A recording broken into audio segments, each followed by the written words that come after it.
আসসালামু আলাইকুম ওয়া রাহমাতুল্লাহ।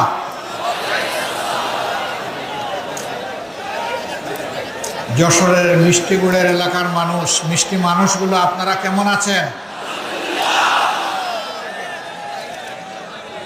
24-এর 5 আগস্টের আগে আপনারা কেমন ছিলেন? ভালো ছিলেন না? আল্লাহ তাআলার মেহেরবানিতে এখন ভালো আছেন? আলহামদুলিল্লাহ রাব্বিল আলামিন। ওয়াসসালাতু ওয়াসসালামু আলা রাসূলিহিল কারীম ওয়া আলা আলিহি ওয়া সাহবিহি ওয়া আহলি বাইতি আজমাইন। বাংলাদেশ জামাতে ইসলামী ঐতিহ্যবাহী যশোর জেলা শাখার উদ্যোগে আয়োজিত যশোর ঈদগাহ মাঠে আজকের এই বিশাল কর্মী সম্মেলনের সম্মানিত সভাপতি, বাংলাদেশ জামাতে ইসলামী যশোর জেলা শাখার সম্মানিত আমির জনাব অধ্যাপক গোলাম রসুল, বিশেষ অতিথি বাংলাদেশ জামাতে ইসলামীর কেন্দ্রীয় নির্বাহী পরিষদের সম্মানিত সদস্য জনাব মোবারক হুসাইন,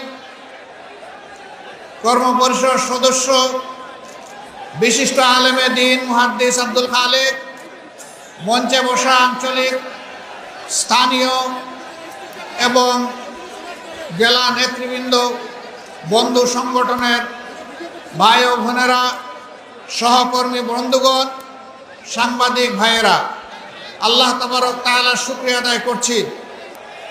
আল্লাহ তাআলা যারা ধৈর্যশীল তাদের জন্য সুসংবাদ দিয়ে বলেছেন, ইয়া আইয়ুহাল্লাযীনা আমানুস্তাঈনু বিস-সাবরি ওয়াস-সালাহ। নামাজ এবং সবরের মাধ্যমে আল্লাহ তাআলা তার সাহায্য কামনা করতে বলেছে। এরপরে বলেছেন এইরকম যারা করবে আমি তাদের সাথে আছি, ইন্নাল্লাহা মা'আস-সাবিরিন। আপনারা কি চান না যে আল্লাহ তাআলা আপনাদের সাথে থাকুন? তাহলে আশা করি এই ভাইদেরকে আপনারা আর কষ্ট দিবেন না। তারা তাদের পেশাগত দায়িত্ব পালন করছে। এর আড়ালে যারা পড়ে গেছেন, আল্লাহ তাআলার দরবারে দোয়া করি তারা যদি চামড়ার চোখ দিয়ে আমাকে নাও দেখতে পারে, আল্লাহ যেন দিলের চোখ তাদের খুলে দেন। প্রিয় সম্মানিত ভাইরা, আমি দুঃখ প্রকাশ করছি এত বড় কর্মী সম্মেলন যশোর জেলার ভাইদের নিয়ে হলো, কিন্তু আমরা আমাদের বোনদেরকে এই ধরনের আয়োজনে আমরা সম্পৃক্ত করতে পারলাম না। ভবিষ্যতে ইনশাআল্লাহ আমরা চেষ্টা করব। ভাইরা যারা এসেছেন তারা মনের পকেটে নিজের খোরাক নিয়ে যাবেন এবং বোনদের জন্যও কিছু নিয়ে যাবেন, পরিবারের সবার জন্য নিয়ে যাবেন, সমাজের জন্য, আপনজন প্রিয়জনের জন্য নিয়ে যাবেন। তাহলে ঘাটতি ইনশাআল্লাহ কিছুটা পূরণ হবে। আমার প্রিয় সম্মানিত ভাই ও বোনেরা, বাংলাদেশ আমাদের প্রিয় দেশ। আল্লাহ তাআলা মেহেরবানি করে এই দেশের আমাদেরকে জন্ম দিয়েছেন। সুজলা সুফলা আমাদের প্রিয় দেশ, মাটির উপর সবুজ, মাটির নিচে খনিজ পদার্থ, জল ভরা, পানি ভরা। আল্লাহ তাআলা অনেক নিয়ামত আমাদেরকে দিয়েছেন। এদেশের বাতাসেও নিয়ামত, কিন্তু আমাদের কিসমতের একটা জায়গায় ঘাটতি রয়ে গিয়েছে। এটি আমাদের কারণে। এটি হচ্ছে আমরা সৎ নেতৃত্বের, আমানতদার নেতৃত্বের নিয়ামত থেকে এই জাতি এখনো বঞ্চিত থেকে গেল। এই জায়গাটা পরিপূর্ণ না হলে আমাদের প্রিয় জাতি সত্যিকার অর্থে মর্যাদাপূর্ণ জাতি হতে পারবে না। 24 সালের 5 আগস্টের আগ পর্যন্ত বাংলাদেশে ছিল দুঃশাসন এবং দুর্নীতিতে পরিপূর্ণ। এই দলটি অতীতে যখনই ক্ষমতায় এসেছে এদেশের মানুষের উপর প্রতিশোধ নিয়েছে। তারা দুঃশাসন এবং দুর্নীতিতে দেশকে ডুবিয়ে দিয়েছে।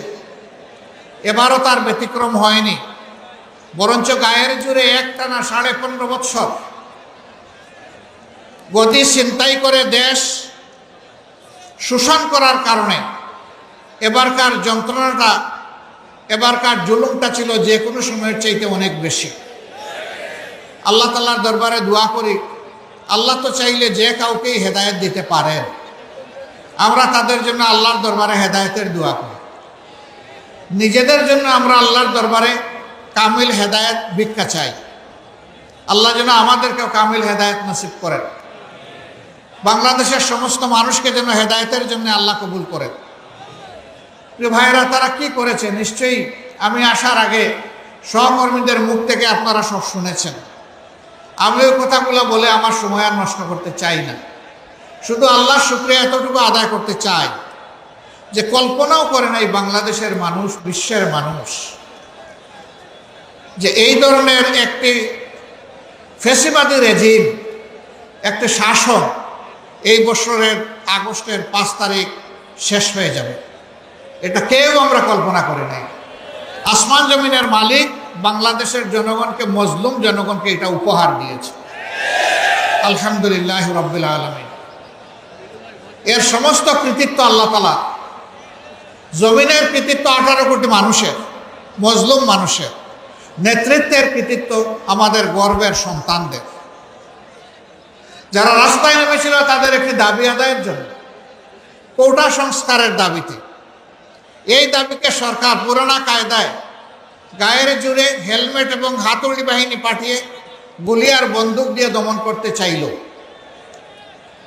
রংপুরে আমাদের একটি সন্তান, সে বুক খুলে ডানা মেলে দাঁড়িয়ে বলেছিল, বুকের ভিতরে তুমুল ঝড়, বুক পেতেছি গুলি কর। তার আত্মবিশ্বাস ছিল, সে সঙ্গত, ন্যায়সঙ্গত দাবিতে ছাত্র সমাজের সাথে রাস্তায় নেমেছে, যুব সমাজের সাথে রাস্তায় নেমেছে। তার দেশের পুলিশ তার বুকে গুলি করবে না। কিন্তু দুর্ভাগ্য, স্বৈর শাসকের নির্দেশে পুলিশ পরপর 3টি গুলি করে তাকে শেষ করে দিল। আল্লাহ তাআলার দরবারে দোয়া করি, আল্লাহ তাকে এবং তাদের এই দাবি আদায়ে জনগণকে মুক্তি দেওয়ার জন্য এই সংগ্রামে যারাই জীবন দিয়েছে, আল্লাহ তাদেরকে শহীদ হিসাবে কবুল করুন। তাদের পরিবারকে আল্লাহ তাআলা উত্তম ধৈর্য ধারণের তৌফিক দান করুন। যারা আহত হয়েছে, পঙ্গু হয়েছে, আল্লাহ তাআলা তাদের প্রশান্তির হাত বুলিয়ে দিন এবং সেই সাথে তাদেরকে সুস্থতার পূর্ণ নিয়ামত আল্লাহ তাআলা দান করুন। পরিশেষে যারা রাস্তায় নেমেছিলেন বুক পেতে, তাদের বীরত্বগাথার জন্য তাদের প্রতি গভীর কৃতজ্ঞতা জানাচ্ছি, অভিনন্দন জানাচ্ছি। প্রিয় ভাইয়েরা, নেতৃত্বের এই গৌরব আমাদের সন্তানদের শুধু নয়, আমাদেরও, কারণ তারা তো আমাদেরই সন্তান। বাবার জন্য সন্তান যখন কোনো কৃতিত্ব, গৌরব বয়ে আনে, কার্যত এর সিংহভাগের অংশীদার হয় সেই বাবা মা।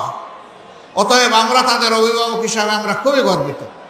আল্লাহ তাআলার দরবারে দোয়া করি, আল্লাহ তাআলা যুগে যুগে প্রতিদিন যেন এই জাতির মধ্যে এই ধরনের বীর সন্তান পয়দা করে, যারা জাতির পাহারাদার হিসেবে কাজ করবে।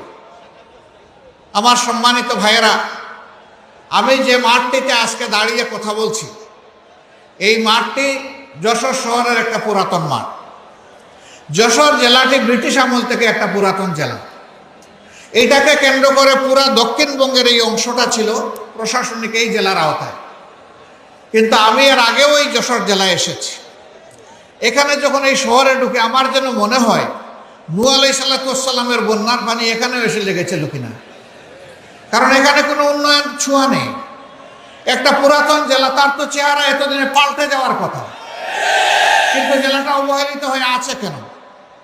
এটা কি বাংলাদেশের অংশ নয়? যশোর জেলার কি বাংলাদেশের উন্নয়নে কোনো অবদান নেই? যদি তাই হয়ে থাকে, তাহলে তারা কেন তাদের ন্যায্য অধিকারটা পাচ্ছেন না? এটা শুধু যশোরেরই বঞ্চনা নয়, তবে যশোর অন্যতম বঞ্চিত জেলা। এই ব্যাপারে আমার নির্দ্বিধায় বলতে কোনো সংকোচ নেই। হ্যাঁ, এখানে মেডিকেল কলেজ হয়েছে, একটা বিজ্ঞান প্রযুক্তি বিশ্ববিদ্যালয় হয়েছে, এখানে আরো অনেক কিছু হওয়া প্রয়োজন।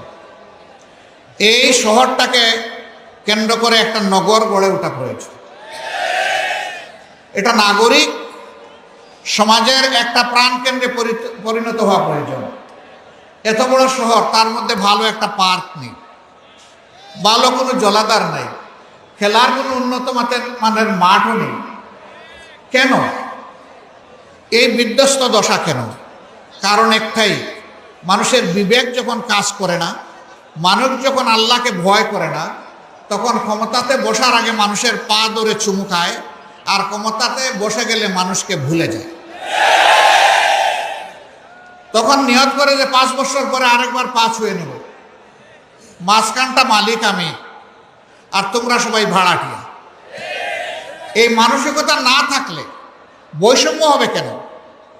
বাংলাদেশের সকল অঞ্চলে সুষম উন্নয়ন হবে। তবে হ্যাঁ, উন্নয়নের জন্য একটা উন্নত মন লাগে, একটা পরিচ্ছন্ন মানসিকতা লাগে। সারা দেশকে চোখে এবং অন্তরে ধারণ করতে হয়। নিজের জন্মস্থানকে আলাদাভাবে দেখতে হয় না। জন্মস্থানের অধিকার জন্মস্থান পাবে, আমার যে জেলায় বাড়ি হোক। কিন্তু যদি আল্লাহ তাআলা এই দেশ পরিচালনার দায়িত্ব কাউকে দেয়, তাহলে সারা দেশই তার দায়িত্বের আওতাভুক্ত।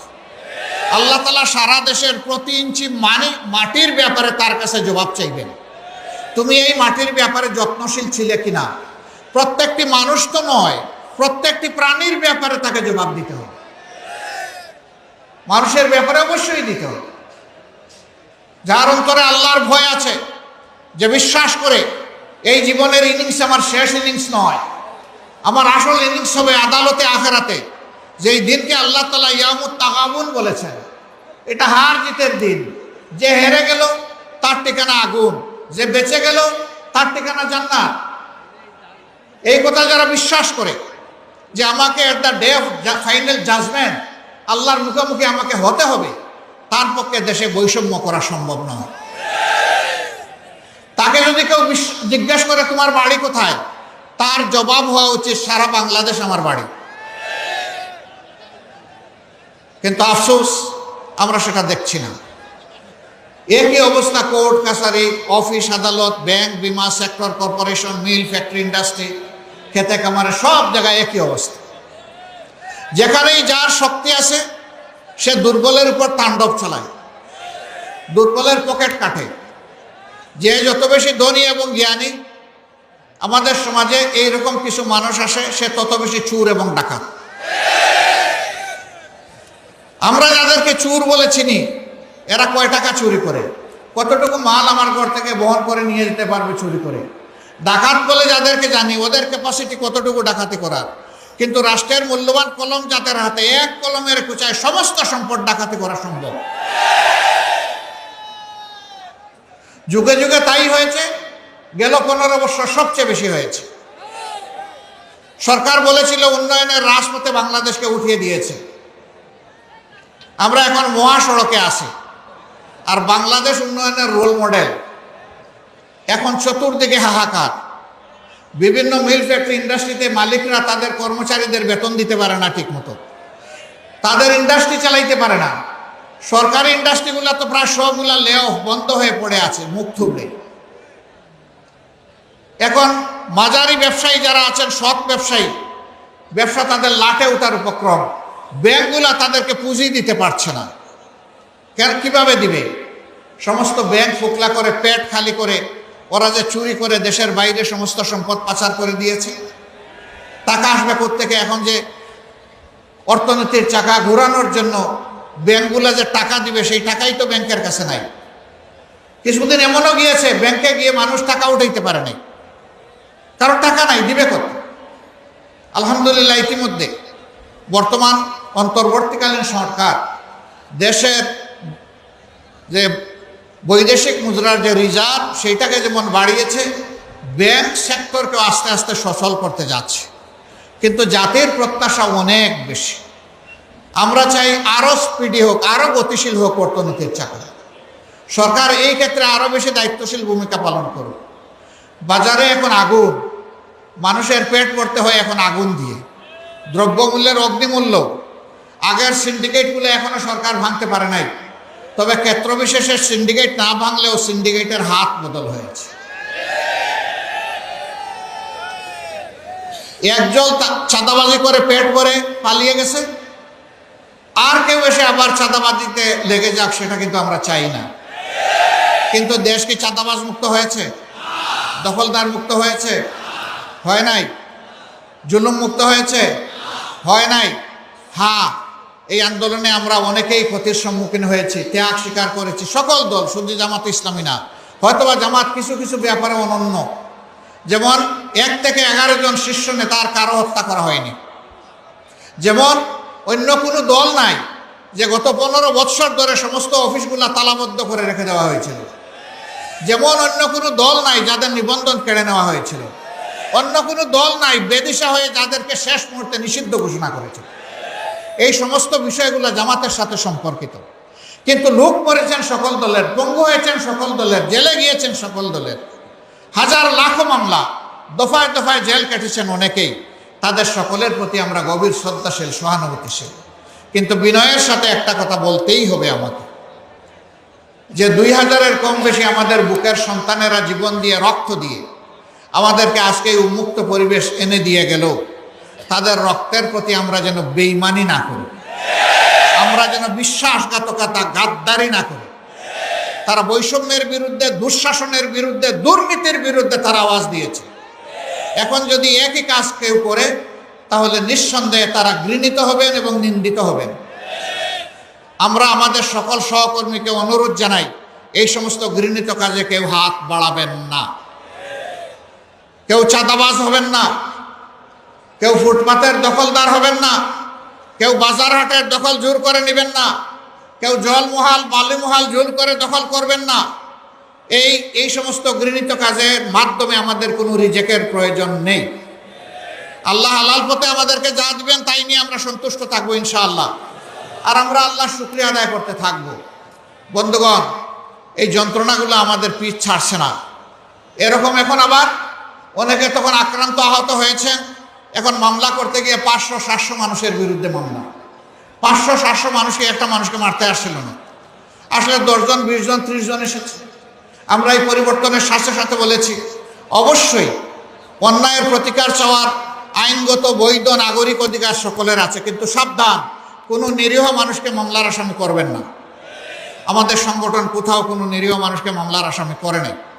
যারা করেছেন তাদের প্রতি বিনয়ী অনুরোধ, এই মামলা দিয়ে মেহরবানি করে, বাণিজ্য করে মানুষকে হয়রান করবেন না। যদি কেউ সত্যিকারের কালপ্রিট হয় অবশ্যই তার নামে মামলা দেন। আপনাদের সাথে আমরাও আপনাদেরকে সহযোগিতা করব। এই মামলা আমরাও লড়বো আপনাদের সাথে, আপত্তি নেই। কিন্তু 10 জন দুষ্কৃতিকারীকে শায়েস্তা করতে গিয়ে যদি 100 জন নিরীহ মানুষকে এখানে আনেন, তাহলে মামলাটাই আপনারা শেষ করে দেবেন। এই কাজটা মেহরবানি করে কেউ করবেন না। সম্মানিত ভাইয়েরা, এই বাংলাদেশে সবচেয়ে বেশি ক্ষতি হয়েছে আমাদের শিক্ষার ক্ষতি। আজকে আমাদের যুবক যুবতীরা মাস্টার্স, গ্র্যাজুয়েশনের সার্টিফিকেট নিয়ে তারা এখন দুয়ারে দুয়ারে ঘুরে তাদের কাঙ্ক্ষিত একটা চাকরি তারা পায় না। দুটি কারণে পায় না। একটা কারণ হলো, একটা গোষ্ঠীর কাছে সমস্ত মানুষের কিসমত হাইজ্যাক হয়ে গিয়েছিল। এই গোষ্ঠী বাংলাদেশকে তাদের জমিদারি মনে করত। তাদের আনুগত্য যারা করবে না তাদের জন্য এই দেশে বাঁচার কোনো অধিকার ছিল না। তাদের হাবভাবটা এরকম ছিল বন্ধুগণ। এখন তারা বিদায় নিয়েছে, এখন তো সেইটা থাকা উচিত নয়। কিন্তু শিক্ষা ব্যবস্থার যে বিধ্বস্ত অবস্থা, শিক্ষার যে মান হওয়া উচিত, বিশেষ করে নৈতিক মান থাকা উচিত, আমাদের শিক্ষা ব্যবস্থা এটা একেবারেই চলে গেছে, নাই। আমরা ইনশাআল্লাহ এই দেশটাকে শিক্ষা দিয়েই প্রথমে গড়া শুরু করব, আল্লাহ যদি আমাদেরকে তৌফিক দেয়। কারণ শিক্ষা জাতির মেরুদণ্ড। যেই জাতিতে জ্ঞানী এবং শিক্ষিত মানুষ তৈরি হয়, এই জাতি বিশ্বের দরবারে বুক উঁচু করে দাঁড়ায়। আর যেই জাতিতে জ্ঞানী এবং শিক্ষিত মানুষ থাকে না, এই জাতি সবসময় বিশৃঙ্খলা এবং বিপর্যয়ের মধ্যে পড়ে থাকে। আমরা আমাদের জাতিকে আর বিশৃঙ্খলায় ফেলতে দিব না কাউকে ইনশাআল্লাহ। আমরা এমন শিক্ষা উপহার দিতে চাই যে আমাদের সন্তানেরা শিক্ষার পাঠ চুকিয়ে যখন বের হবে, সাথে একটা সার্টিফিকেট নিয়ে শুধু বের হবে না, সাথে একটা কাজ নিয়েও বের হবে ইনশাআল্লাহ। আমরা আমাদের যুবক যুবতীদের হাতকে কর্মীর হাতে পরিণত করতে চাই। সেই কর্মীর হাতগুলাই এক মোহানায় এনে আমরা আমাদের দেশকে গড়তে চাই, সামনের দিকে নিয়ে যেতে চাই। এবং এইভাবেই ভবিষ্যতের এই জেনারেশনের হাতে বাংলাদেশের দায়িত্ব আমরা তুলে দিতে চাই। আমাদের এই বক্তব্যকে কেউ কেউ বিকৃত রুচিবোধের জায়গা থেকে প্রশ্নবিদ্ধ করেন। তারা বলেন, আপনি কি দেশের মালিককে দায়িত্ব তুলে দেবেন? অবশ্যই আমি দেশের মালিকদের একজন, কারণ এই দেশে 18 কোটি মানুষ এই দেশের মালিক। সুতরাং একথা বলার বৈধ অধিকার আমার এবং সবার আছে। যারা এটা বলে আসলে তারাই মালিক হওয়ার জন্য দুঃস্বপ্ন দেখছে। তারা চায় না আমাদের যুবকরা এগিয়ে যাক। আমাদের যুবকদের এই নেতৃত্ব তাদের পছন্দ হয়নি। যাদের পছন্দ হয়েছে তারা তাদের প্রতি অবশ্যই দায়বোধ অনুভব করে এবং কৃতজ্ঞতা প্রকাশ করে। আমরা তাদেরকে পছন্দ করেছি, তারা আমাদের গর্বের দল, তারা আমাদের বীর। আমরা তাদের জন্য গর্বিত ইনশাআল্লাহ। আমার সম্মানিত ভাইয়েরা, বাংলাদেশ জামাত ইসলামী এমন একটা রাষ্ট্রের স্বপ্ন দেখে যেই রাষ্ট্রে আকাশ এবং পাতালের ব্যবধান থাকবে না নাগরিকদের মাধ্যমে। কেউ গাছতলায় আর কেউ বিষতলায়, এটা হবে না অবস্থা। একটা সামঞ্জস্য থাকবে, সমতা নয় ভারসাম্য থাকবে ইনশাআল্লাহ। অধিকারের জন্য হাহাকার করতে হবে না। বিচার বিভাগকে মেরুদণ্ড সোজা করে দেওয়া হবে, যাতে সেই বিচার বিভাগ রাষ্ট্রের প্রেসিডেন্টকেও দ্বিতীয় কোনো চোখে না দেখে, একই চোখে যেন দেখে, একই চোখে সমস্ত নাগরিককে দেখবে। তিনি কে এটা বিবেচ্য বিষয় নয়। তিনি অপরাধ করে থাকলে যেই অপরাধী হন তাকে বিচারের আওতায় আসতে হবে। সেই বিচার যখন কায়েম হবে, আলহামদুলিল্লাহ, ইনসাফ যদি সমাজে কায়েম হয়, তাহলে কাউকে অধিকার চাইতে হবে না। রাষ্ট্রের দায়িত্ব হবে অধিকারের খোঁজ নিয়ে যার অধিকার তার হাতে পৌঁছে দেওয়া। আমরা এমন একটি রাষ্ট্র দেখতে চাই। আমরা এমন একটি রাষ্ট্র দেখতে চাই যে রাষ্ট্রের নাগরিকদের মধ্যে আর কোনো বিভাজন বিভক্তি থাকবে না। সমস্ত দেশ এবং জনগণ ঐক্যবদ্ধ হবে। এই ঐক্যবদ্ধ নাগরিক সমাজই একটা ঐক্যবদ্ধ দেশ করবে ইনশাআল্লাহ।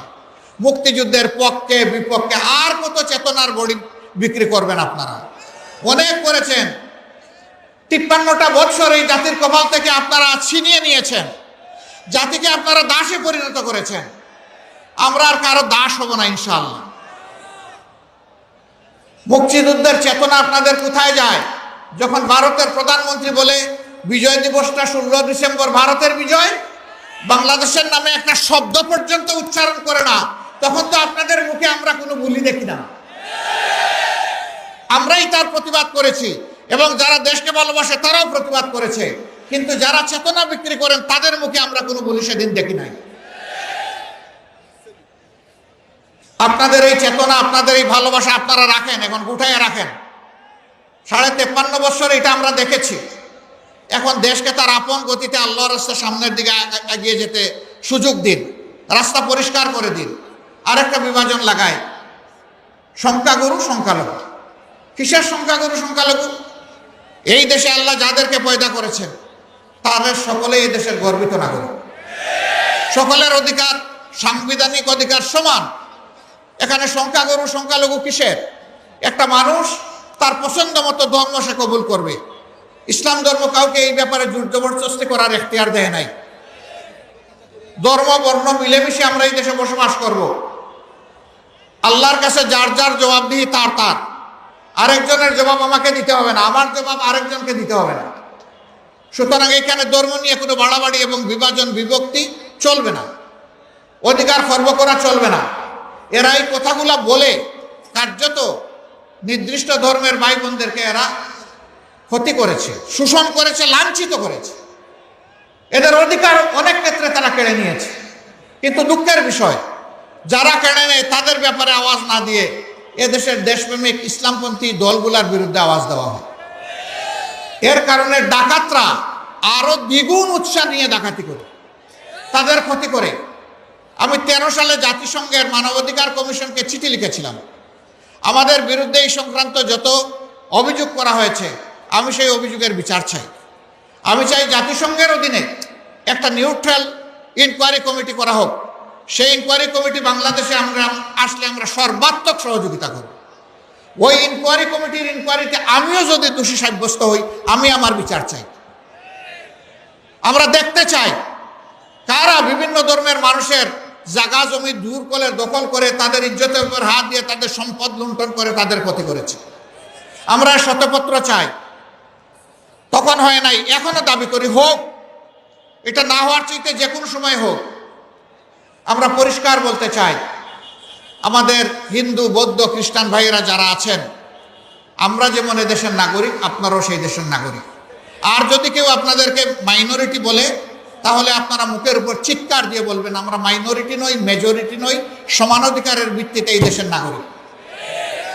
আমি আমার নাগরিক অধিকার চাই।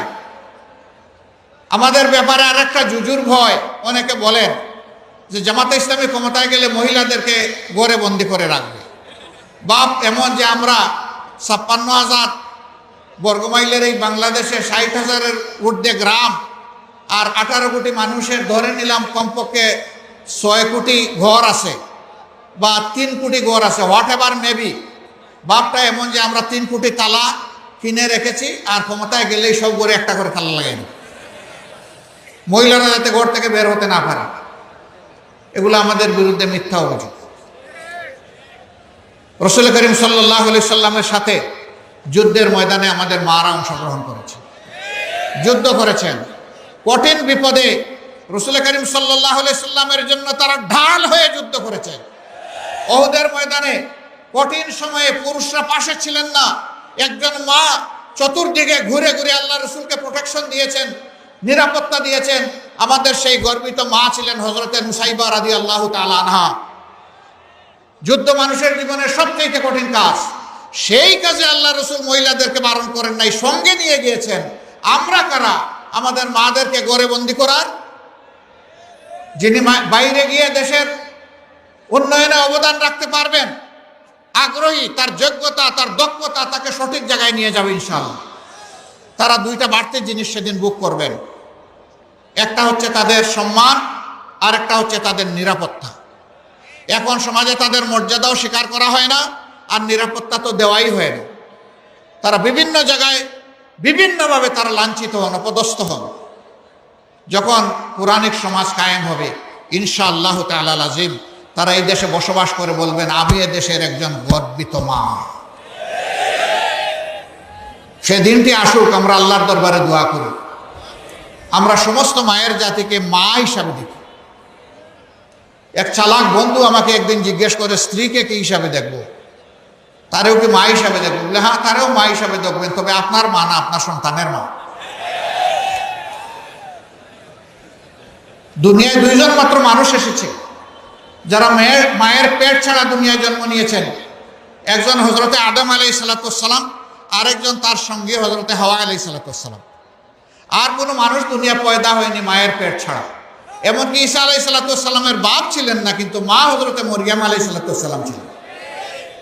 অতএব মায়ের কাছে আমরা সবাই ঋণী। আমরা আসলেই আমাদের মায়ের জাতকে, মায়ের জাতের সম্মানটাই ফিরাইয়া দিতে চাই। আল্লাহ যেন সেই শক্তি আমাদেরকে দান করেন। প্রিয় ভাইয়েরা, আমরা এমনই একটি বাংলাদেশ চাই যেই দেশে চাঁদাবাজদের কোনো অস্তিত্ব থাকবে না, দখলদারদের অস্তিত্ব থাকবে না, কোর্ট কাছারি আদালত কোথাও ঘুষ চলবে না। বলবেন এত অল্প বেতনে তখন চলবে কেমনে মানুষগুলো? হ্যাঁ, সেই ক্ষেত্রে বেতন বৈষম্য দূর করে সেটাকে সমন্বিত করা হবে ইনশাআল্লাহ। এখন তো বেতন দেই না বলে 100 গুণ বেশি নিয়ে যায়, তখন দ্বিগুণ বাড়াই দিলে মানুষ শান্তির সাথে এই দেশে বসবাস করবে ইনশাআল্লাহ। সবাইকে তার কাজের ব্যাপারে মূল্যায়িত করা হবে ইনশাআল্লাহ। আমরা এমন একটি দেশ চাই যেই দেশ হানাহানির দেশ হবে না, মানবিক বাংলাদেশ হবে। তবে নিঃসন্দেহে এমন একটি দেশ চাই যারা ফেসিবাদের কাছে মাথা নত করবে না, যারা কোনো আগ্রাসী সাম্রাজ্যবাদ মেনে নেবে না, দুনিয়ার সমস্ত দেশ হিসাবে বন্ধু হিসাবে দেখবে, কাউকে প্রভুর জায়গায় বসাবে না। এমন একটি জাতি আমরা গড়তে চাই। আপনারা কি সেই জাতি গড়তে চান? শিওর। বাংলাদেশ জামাত ইসলামী অঙ্গীকারবদ্ধ। আপনাদেরকে হাত মজবুত করতে হবে, দিল শক্ত করতে হবে, কদম চালু করতে হবে, দৃষ্টি প্রসারিত করতে হবে এবং হৃদয় প্রসারিত করতে পারবেন। বড় চ্যালেঞ্জের কথা বলে দিলাম, সহজে করা কিন্তু অত সহজ না। তবে ইনশাল্লাহ আমাদেরকে পারতেই হবে।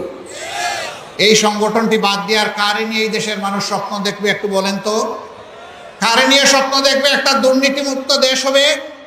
কারে নিয়ে স্বপ্ন দেখবে একটা চাঁদাবাজ মুক্ত দেশ হবে? কারে নিয়ে স্বপ্ন দেখবে একটা দুঃশাসন মুক্ত দেশ হবে? আপনাদের দিকে মানুষ চেয়ে আছে। বন্ধুগণ, এগিয়ে আসতে হবে। আমরা এই কাজের জন্য তৈরি আছেন? তাইলে আরো কুরবানির জন্য তৈরি হন, আরো কুরবানির জন্য তৈরি হন। আপনাদের মাধ্যমে সমাজের মানুষের কাছে আমি দুই একটা জিনিস চাইব। নাম্বার 1, আমরা যদি দেশের জন্য, জাতির জন্য কাজ করি, আমরা আপনাদের একটু ভালোবাসার কাঙ্গাল। আপনারা যেন আমাদেরকে একটু ভালোবাসা উপহার দেন।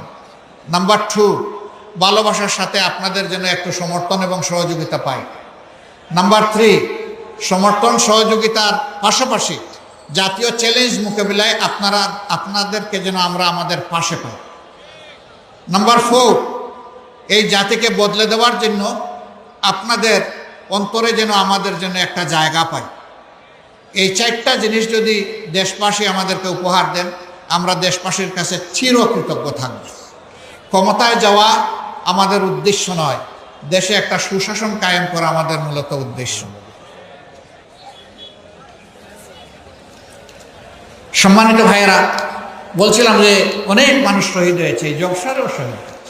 যশোরের 4 জন সন্তান এই আন্দোলনের সময় এই মাটিতেই শহীদ হয়েছে। আমরা তাদের সকলের প্রতি কৃতজ্ঞতা জানাই। আমরা শ্রদ্ধা করে তাদেরকে অন্তরে ধারণ করব। বিগত 15.5 বছরে যারা এই ফেসিবাদের বিরুদ্ধে লড়াই করতে গিয়ে শহীদ হয়েছেন, আমি আমার ভাই বোনদেরকে অনুরোধ করব, শহীদ পরিবারগুলোকে আপনারা আপনাদের নিজের বুকে শ্রদ্ধার সাথে ধারণ করবেন, তাদের সাথে এবং পাশে থাকবেন ইনশাআল্লাহ। উলামায়ে কেরাম জাতিকে বিপদের সময় পথ দেখান। বিগত সরকার সেই উলামায়ে কেরামদেরকেও সহ্য করতে পারেন, দফায় দফায় তাদেরকে কষ্ট দিয়েছে, হেফাজতের সাথে কি আচরণ করেছে। হাজার হাজার আলেমকে বন্দি করে হাতে হ্যান্ডকাপ, পায়ে বেড়ি, এক জেল থেকে আরেক জেলে টানাটানি এবং লাঞ্ছনাকর অপমানজনক আচরণ তাদের সাথে করেছে, সহ্য করার মতো না। অথচ সেই উলামায়ে কেরামের পিছনে দাঁড়াই আমরা সকলে নামাজ আদায়, তারাই আমরা মরে গেলে আমাদের লাশটা সামনে নিয়ে জানাজার নামাজ আদায় করে। আর তাদের সাথে এই নিষ্ঠুর আচরণ, আল্লাহর আরশ কেঁপেছে সেদিন। তাদের চোখের পানিতে শহীদের রক্তের ফোঁটায় আল্লাহর আরশ নিশ্চয়ই কেঁপে উঠেছে। এই সব কিছুর ফসল হচ্ছে বর্তমান বাংলাদেশ। এটি একটি অপূর্ব সুযোগ। আল্লাহ তাআলা দুয়ার খুলে দিয়েছেন বাংলাদেশকে তার সঠিক রাস্তায় উঠিয়ে দেওয়ার। আসুন আমরা সবাই মিলে অঙ্গীকারবদ্ধ হই, একটা ঐক্যবদ্ধ ফেসিবাদ এবং সাম্রাজ্যবাদ বিরোধী জাতি গঠনের মাধ্যমে আমরা সামনের দিকে এগিয়ে যাব। প্রিয় দেশকে আমরা ন্যায় এবং ইনসাফের সৌধের উপর প্রতিষ্ঠিত করব এবং একটা সাম্যের মানবিক বাংলাদেশ করব। আল্লাহ আমাদের সহায় হন। আল্লাহ হাফিজ। বাংলাদেশ জিন্দাবাদ। বাংলাদেশ জামাতে ইসলামী জিন্দাবাদ। আসসালামু আলাইকুম ওয়া রাহমাতুল্লাহ।